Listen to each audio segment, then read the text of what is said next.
Hey, Marcus House with you here, and wow, have we had a heck of a lot of action at the orbital launch site with the ground support systems and launch tower additions. Loads going on at Starbase, and we've finally had some engines firing up this week as well. We have some possibly unexpected news that indicates that there could once again be two companies selected for NASA's human landing system. Orion was on the move to finally mate up with the SLS. Lucy launched exactly 1 week ago, but a little hiccup to address there, and Soyuz MS-18 returns with its crew after a small mishap once again. Okay, Neil, we can see you coming down the ladder now. So welcome back to yet another week of updates from Starbase, which, if you are unfamiliar, is where SpaceX is constructing something quite unprecedented. What you are looking at here is the Starship Super Heavy Stack, the largest rocket ever created. This is Ship 20, the first Starship prototype designed to be fully orbital. Previous Starships up to this point have been launching boosterless and have merely been passing the 10-kilometer mark. Along with Ship 20 there, covered with the first thermal protection system, which incorporates the heat shield tiles all over its windward side, we have Booster 4. This is the colossal 69-meter tall behemoth that will launch the Starship well out of the atmosphere, hopefully getting it part of the way to orbit. Then it will separate from the second Starship stage, turn around and do the first test boost back burn. Similar to what we've witnessed so many times with the much smaller Falcon 9 booster, Booster 4 will make its way back to the designated target offshore to ignite its central engines one last time and splash down gently, hopefully on target in the ocean. Once again, this is an expendable test, but future prototypes won't be. To get ready for this first launch, SpaceX has been preparing all of the ground support equipment, or GSE systems, required, and this week both the GSE tank farm and the launch tower has had some very interesting developments. Now, a point of interesting debate right now is this right here. Thanks to Boca Chica Gal and NASA spaceflight, Mary captured images of the first massive propellant tank to arrive at the orbital tank farm. But wait, this is not the typical ground support equipment tanks that we've been seeing quite often. You know, the set of 8 massive tanks that we've watched evolve for most of the year. Well, yes, this has been interesting, and there is not just one of these. No, there are 2 of them. The first to roll to the launch site made its way down on Monday, with the second rolling down a few days later. What is most interesting about these tanks is that these are all pre-manufactured. Unlike the GSE tanks that SpaceX has been creating from their own steel and manufacturing processes, these have been supplied and shipped into Starbase. These are both tanks to hold methane, and we are still trying to determine exactly how these will be used at the orbital launch site. Just check out the length of the first one rolled into place here. These tanks will certainly remain on their side, but the big question is exactly what these are going to be used for. Are these simply extra storage tanks for the methane, or perhaps part of an intermediate holding tank to allow for rapid detanking? What do you think? Let me know in the comments. Along with this, we've had SpaceX roll out the cryoshell number 8 to the tank farm early in the week, which was one of the last 2 remaining cryoshells. A few hours later, the crane was attached and it was hoisted up into the air, bringing it down over GSE tank number 8, which is one of the 2 methane tanks. When the second horizontal tank was moving to the launch site, behind that rolled in the final cryoshell number 7. Just like the previous one, this was promptly lifted into the air a few hours later and was placed over GSE tank number 2, one of the 2 liquid nitrogen tanks. So there we are there. All of the shells are finally in place, and as shown here by Brenton Lewis, stage 0 is really close to being finalised for the first flight. Assuming FAA approval, Elon Musk is confident that this could be as early as November if the testing process continues smoothly.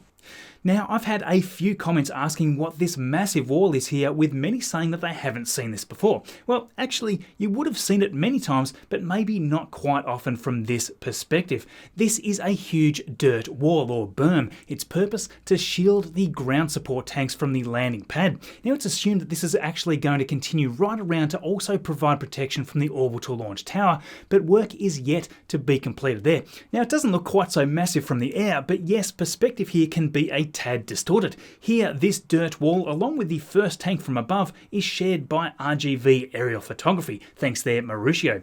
Now there's quite a lot of news regarding the Orbital Launch Tower too. Usually we wouldn't be that excited about a launch tower being built, but this is no ordinary tower. These shots by Starship gazers show Mechazilla, stage 0 of the Starship stack. Mechazilla will feature these two massive catch arms to allow both Starship and the booster stage to be caught right out of the air to then be restacked ready for the next flights. Along with this, the catch arm will act as a typical crane, so that will not be required in future either. I seriously cannot wait to see this feature tested. To start with this week, all of the skates that the carriage section will use to run vertically along the tower rails has been installed, and also here the cable chain that will feed power and hydraulics to the carriage and catching arms was put in place too. On Sunday night, the LR11350 crane rotated in to be in line with the carriage and the arms. Later the next day, the crane was hooked up in preparation for the lift onto the tower. On Tuesday afternoon, the entire carriage and arm parts combined were slightly lifted up off the red beams to allow the workers to open up the claws that wrap around the tower. The next day though, it was all hoisted up and attached to the tower. Just take a look at this right here. The future is turning out to be even more sci-fi than we could have ever imagined. While all of this was going on over at suborbital Pad B, Ship 20's testing regime was cranked up a gear. On Monday, Mary received an alert for what seemed to be going to be a static fire attempt later that day. Then later that night, Ship 20, the first orbital class ship, survived its first test involving propellant and the Raptor engines. Interestingly, this is actually the first test involving Raptors at Starbase since Booster 3's static fire in mid-July, almost exactly 3 months ago. After several hours passed and with just 20 minutes left, Ship 20 successfully completed its very first Raptor pre-burner test of both a single vacuum engine along with a single sea-level Raptor at around 11:40 PM. Now that vacuum-optimised Raptor with a much larger nozzle was actually the first of its kind to undergo any kind of test while being installed on a Starship prototype. Soon after the pre-burner test, the vehicle started to detank and the road was reopened without any issues, indicating that the test was successful. On Thursday, another alert notice was delivered for a static fire, and then at 5 PM the road was closed, and a few hours later the tank farm started to spool up. The engine chill vent then started up at 7 PM with the 10-minute siren sounding not too long after. For the first time ever, Ship 20 completed a full static fire using a single vacuum Raptor engine. Following that, the SpaceX Twitter account posted a video from their own cameras with the caption saying that this is a first firing of a Raptor vacuum engine integrated onto a Starship. Around half an hour later, a second static fire was attempted of both engines, however that was aborted just before ignition. Even after all of this, SpaceX still wasn't done for the night though. John Krause here posted a tweet asking Elon if they were going for another static fire attempt tonight, to which he responded hopefully. Then just 14 minutes later, there it went again for a second static fire using both engines at 8:18 PM. The depress vent then occurred minutes later, indicating that the testing was finally concluded for the night. Now, we did also have a few tiles fly off the vehicle during these static fires. Toby Lee here asked Elon on Twitter whether or not this will be a major issue for the orbital launch, or if the team has already got a solution for it. Elon Musk here replied saying that no, we expect some tiles to shake loose during the static fires. This is one of the many benefits of SpaceX using stainless steel for the body of the ship. A few missing tiles during re-entry shouldn't lead to a catastrophic failure of the vehicle. Now, we didn't notice a lot of progress at the build site this week, but work does continue on the new massive high bay, and what we believe to be Ship 22's aft dome was also sleeved. Now yes, we are probably all familiar by now that after NASA awarded SpaceX with funding for Starship's lunar lander, everything seemed to go on hold after protests by Blue Origin as well as initially Dynetics. This legal game now has been going on for several months, and we've all been wondering where this was going to go. Well, this news dropped midweek with the Senate Appropriations Committee now directing NASA to select an alternative human landing system for moon missions. Sounds a little familiar, doesn't it? Initially, we had SpaceX in the mix with the national team led by Blue Origin and Dynetics. NASA chose SpaceX, of course, because their solution fit well within the budget constraints provided and it met the goals better than any other options out there. Now, this is the strange thing though. They've told NASA to select another, but have at the same time offered only a tiny increase in the funding. A core reason why NASA did not select more than one agency initially was due to them only planning and budgeting for one option. In fact, the committee has quite fiercely shot back at NASA with a report stating that NASA's NASA's rhetoric of blaming Congress and the committee for the lack of resources needed to support two HLS systems rings quite hollow. Obviously, the Senate there doesn't agree that NASA requires much more funding to have two systems running in parallel. NASA's Administrator Bill Nelson all the same seems reasonably confident that NASA will have the funds that it needs for the project, as he has stated in an interview in the last week of September this year. All that I know is that we want some clear goals and targets so that everyone involved can just get back on with it. Let's hope that this now means that everything soon unlocks so that SpaceX can continue development and they can select another company. Although Blue Origin's recent public and frankly undiplomatic tantrums have caused the recent delays, you have to wonder what will happen if they do indeed get selected as a second option. I mean, the budget is pretty much still the same, and Blue Origin came in nowhere near the requirements there. It's all very well to protest, but you still have to deliver an option that is feasible for the budget offered. Now, don't get me wrong there, I'd very much like to see multiple projects being provided side by side, but can this happen with the budget proposed? What do you think? I'm very interested in your opinions on this. Now, I'm also really wanting to know your thoughts on a brand new midweek video that I'm releasing on Tuesday. In this one, we're exploring the logistics for the first possible Mars return mission with Starship, but the interesting part though is that we can tackle this even before in situ resource utilization systems to refill the ship on Mars has even been established. I think the options there might be quite surprising, so make sure you subscribe below so you get notified. Really appreciate support of these deeper dive videos and would love to know what you think of that. Thanks for watching, liking and sharing all of these for me. Can you believe we are up now close to 400,000 subscribers? That is all because of you right there. Thanks so much for your enthusiasm for all of these topics.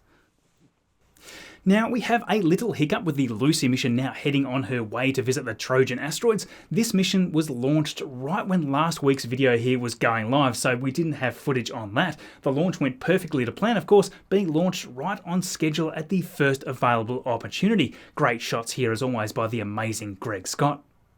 Now this week though, NASA had advised that there may be an issue with one of the two 7.3 metre diameter solar panels, one of them appearing to not have fully latched. These solar panels are very large, however once Lucy reaches its destination, these will only be able to produce around half a kilowatt of power due to the massive distance from the Sun. Close to Earth right now, they can produce up to 18 kilowatts just for comparison. The spacecraft is perfectly healthy right now and the team at NASA is currently investigating that latch problem, and they have high confidence that they will be able to fully deploy the troublesome solar array. As with anything of this importance, the careful analysis of the problem is key before trying out various solutions. Along with this, early Tuesday morning, the move of the Orion spacecraft to the vehicle assembly building at NASA's Kennedy Space Center this week. Here we see it rolling along with its solid propellant launch abort tower. It's also fully fueled with hydrogen and nitrogen tetroxide, and that is of course the highly toxic propellants that is required for the main engines, which also happens to be a shuttle-era orbital maneuvering system engine. The 4-hour journey from the launch abort system facility saw Orion temporarily residing in High Bay 4, awaiting the lift across to High Bay 3, where the Space Launch System Heavy rocket sits perched on its mobile launch platform. The team at NASA had 2 weeks ago mated Orion's stage adapter to the interim cryogenic propulsion stage, which sits on top of the colossal SLS. This was the last piece that needed to be added before Orion and its launch abort system could go on top. What I think is most interesting here though is that this stage adapter is filled with 10 of these shoebox-sized CubeSats. They are going to deploy when Orion separates while on its trajectory out to the moon, and they will gather valuable data to aid us in our return to the moon and of course in future missions beyond that. Since that move of Orion, it has now been finally lifted up and integrated with the SLS. Here we are here with the full stack being prepared for flight. This is going to be amazing to see in action. If for whatever reason it beats the full stack Starship to orbit, then this will be the biggest rocket to have ever launched. As far as we know, this is still scheduled for early liftoff in 2022 with the Artemis 1 mission. That will be the second flight of an Orion capsule and the first uncrewed test flight of the Space Launch System. This includes the service module, which was absent back in 2014 during Exploration Flight Test 1. Wow, 2014 getting close to 8 years ago. Who would have thought we'd still be waiting to see the second test mission? Anyway, it seems like we are very, very close for the first test flight now. Still quite away from the first crewed mission though. That journey will send humans out beyond the moon and back via a distant retrograde orbit, but that's not scheduled until 2023. That will, however, mark an incredible milestone, with it being the longest distance that humanity will have ever travelled from Earth. The current record there was set by the Apollo 13 crew on April the 14th in 1970, ironically as a result with the mishaps in that mission. This one saw them just above 400,000 kilometres or nearly 250,000 miles away from Earth. So while I think we can all agree that we shouldn't have taken over 50 years for this record to be broken, at least now we are finally seeing a global revival for the space exploration that we are all dreaming of. Keeping in mind, of course, that China and Russia are both working towards crewed moon landings, India is preparing for its first crewed spaceflight, and also many new private players are planning to join the orbital launch market too. These are all going to be truly great moments in history to witness, and we are just ramping up. The next few years with everything going on in the space industry is going to be very interesting indeed. Now, we also have Rocket Lab, who are very soon going to attempt the next recovery mission with Electron. After launching and splashing down in the ocean, Electron's first stage will be recovered by a ship and transported back to Rocket Lab's production facility for testing and analysis. What will be different about this mission is that this is the first time that a helicopter will be used to track and observe Electron's descent in preparation for future missions. In the future, of course, helicopters are going to intercept and attempt to catch the returning rocket boosters right out of the air as they descend with a parachute. So yes, this mission is going to be exciting to watch in a few weeks' time. As shared here via Rocket Lab, the red here is for recovery, and the current target for the launch is on November the 11th, just a little under 3 weeks away.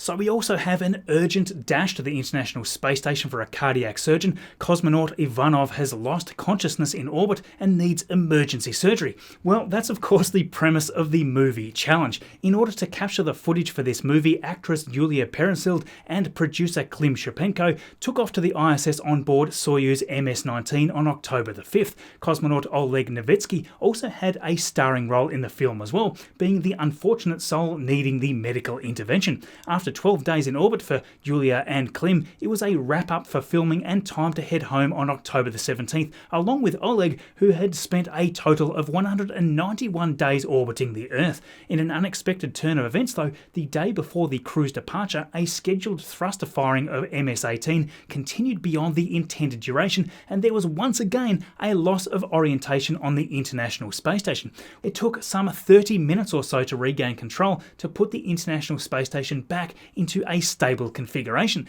Once again, the crew here were safe throughout this event, and investigations into the cause still continue. I will say it's a little worrisome, especially with the recent and similar issues with the Nauka module accidentally firing its thrusters, sending the space station into a spin in late July. Hopefully this isn't a continuing trend. So yes, the next day, Expedition 65 was coming to a close. Yulia, Klim and Oleg said their farewells and boarded MS-18, which was docked to the Nauka module. With undocking completed, MS-18 slowly backed away, performing those maneuvers necessary to exit the safety zone that surrounds the International Space Station, and they set a course back to Earth. Lasting just over 4.5 minutes, the retrograde deorbit burn slowed MS-18 by 128 meters per second. With the deorbit burn completed and detaching its upper and lower orbital and propulsion modules, the scene was set for re-entry. It then of course slammed through the Earth's upper atmosphere, with the crew capsule soon being spotted safely drifting downwards over the next several minutes, suspended under a glorious canopy of parachute to its grand finale in the landing zone in Kazakhstan. With the plume of dust from the braking rockets, they were safely on the ground, and the search and recovery personnel were quickly on site with crew extraction executed as planned. After the initial health checks were completed, the crew were then sent back to the highly restricted military training facility of Star City, northeast of Moscow. So yes, besides the movie itself, I'm really looking forward to seeing the outtakes of this. I think it would be very interesting to see what challenges they may have faced while trying to produce this content in microgravity. So there we go, there was no shortage of interesting updates to share this week. As always, the support provided by these incredible individuals right here is always amazing. Thanks so much for supporting the team and I in creating all of these videos for you every week. And of course, for subscribing and liking what we do. You have no idea how much that means to all of us. Most importantly, thanks though for watching all the way through to the end. That is one of these things that I think makes the most difference for the algorithm. Remember as well that we have that midweek video coming out that I think you're you're going to really love. That should be out on Tuesday, so please do check that out. If you would like to help support what I do here, you can join as a YouTube member via the join button below, or you can become a patron at patreon.com/MarcusHouse with perks such as ad-free video releases before anyone else gets to see them. Another terrific way to support is from the shop, and this shirt that you see right here is available on dark or light colors. Just remember to browse through using the correct versions of the product designs. We have some here with or without the logo or without the text, no matter how you would like it, and you can also actually do a fully customized layout with multiple designs all in one if you really want to. You can make it totally unique. Thanks to my amazing team and friends helping to make the content everything it can be. If you're interested in these topics and you would like to keep up to date, remember to follow here below and on Twitter at MarcusHouse. In the tile in the bottom left today, we have my video from last week. In the top right is the latest video, and in the top right, content that YouTube has selected from the channel by some crazy little robot. Thank you everyone for watching, and we'll see you all in the next video.